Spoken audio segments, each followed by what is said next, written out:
यहोवा की शरण लेना मनुष्य पर भरोसा रखने से उत्तम है। बुधवार 18 अक्टूबर 2023। आज के मनन के लिए मैंने आप ही के लिए चुना है पहला शमूएल अध्याय 16 और उसका 18वां वाक्य। तब एक जवान ने उत्तर देके कहा, सुन, मैंने बेतलहमी यिशै के एक पुत्र को देखा जो वीणा बजाना जानता है और वह वीर योद्धा भी है और बात करने में बुद्धिमान और रूपवान भी है और यहोवा उसके साथ रहता है।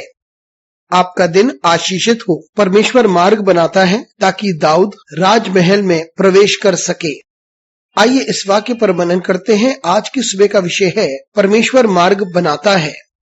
ये वह समय की बात है जब शाऊल के ऊपर एक दुष्ट आत्मा आने लगी और उसे ये सलाह दी गई कि वह एक वीणा बजाने वाले को बुलाए ताकि जब वीणा बजे तब वह दुष्ट आत्मा जो उसमें है वह भाग जाएगी। हमें यह बात याद रखनी चाहिए कि परमेश्वर की आत्मा शाऊल के साथ तब तक थी जब तक वह आज्ञाकारी बना रहा और परमेश्वर का आत्मा दाऊद पर था जब दाऊद का अभिषेक हुआ। जब शाऊल पर दुष्ट आत्मा आता था तब वह भयंकर था, इसलिए उन्हें एक वीणा बजाने वाले की आवश्यकता हुई ताकि दुष्ट आत्मा भाग जाए। और उस वक्त वहाँ एक नौजवान ने शाऊल को दाऊद के बारे में बताया जो वह सही व्यक्ति होता जो राजा के लिए वीणा बजाए। और इसी तरीके से परमेश्वर ने दाऊद के लिए मार्ग खोला ताकि वे राजमहल में प्रवेश कर सके। मित्रों, ये जानना जरूरी है जब परमेश्वर के पास हमारे लिए एक उद्देश्य है और वे हमारे लिए एक स्थान को तैयार करता है तब वे हमारे लिए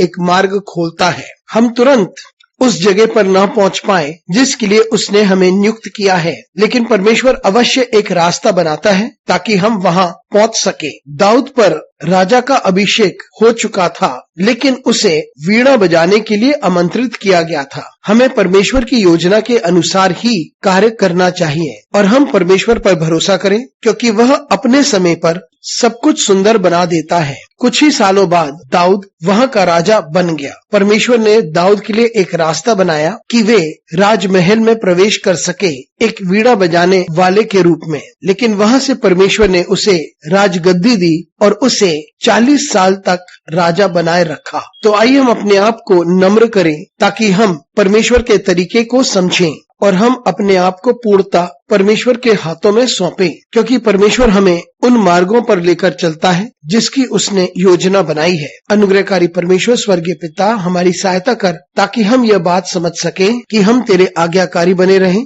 तुझ पर भरोसा करें और तेरी सारी बातों का अनुसरण करें, नम्र होते हुए और विश्वास में। हमारे साथ परमेश्वर तू बना रहे। यीशु मसीह के नाम से मांगते हैं, आमीन।